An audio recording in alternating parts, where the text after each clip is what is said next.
Welcome to our fifth session, and what I sometimes consider to be the heart of collaboration. So far, in our previous sessions, we've identified the reasons for collaboration and have focused on our relationship to conflict as a significant barrier to our effectiveness.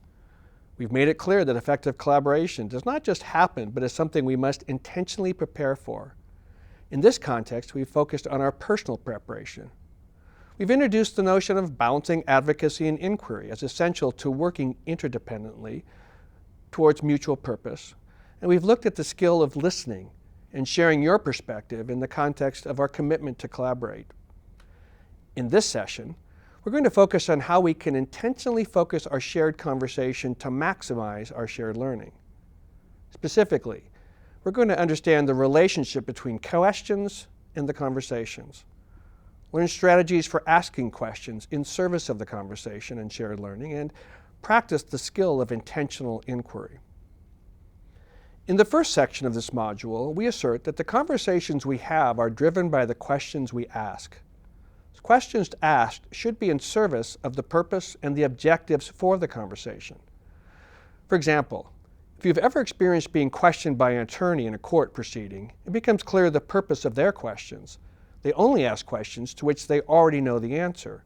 They're looking for specific answers as a means of entering information into the proceeding. In the context of collaboration, our purpose is shared learning. The issue about which we are collaborating are probably complex. To this end, the questions we ask need to facilitate the thinking of both the person asking the question and the rest of the team. We want to ask questions that facilitate divergent thinking initially. We want to deepen the shared pool of understanding, expand our thinking, and take the conversation out of the known universe and into the unknown or unexplored universe. In the second section, we begin to differentiate between types of questions and the functions of each in a conversation. Basically, questions are like tools. If you've ever done construction or, say, landscaping, you realize that you use different tools for different tasks. For example, you do not typically use a scoop shovel to plant bulbs, nor a framing hammer for the fine finishing work. Good questions will facilitate work. The work in this context is new thinking, deeper understanding. Just as we intentionally select appropriate tools for construction or landscaping, we want to be intentional in matching the questions to the work to be done. Take time to review and become familiar with the examples of questions provided. Finally, as you end this session, I'm going to invite you to participate in an activity designed to practice your questioning. I call this the dilemma exercise.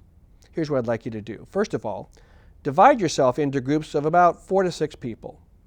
The exercise starts with one of the group members briefly sharing a dilemma with the rest of the group. Once you've shared, your team members will pose questions to you designed to expand your thinking and/or understanding of the dilemma. Please avoid questions designed to solve the dilemma. Someone in the group, not the one with the dilemma, writes the questions down as they're being asked. Now here's the important part. The person being asked the questions does not answer. He or she focuses on what happens when they hear the question. What work does the question do? Where does the question take them? After you've asked, say, 8 to 12 questions, the person being questioned provides feedback on the questions.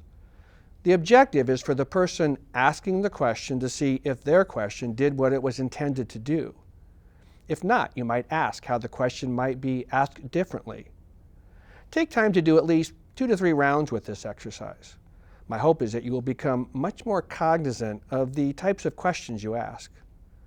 Finally, questioning is an art, and as I shared earlier, life will provide you with daily opportunities to practice.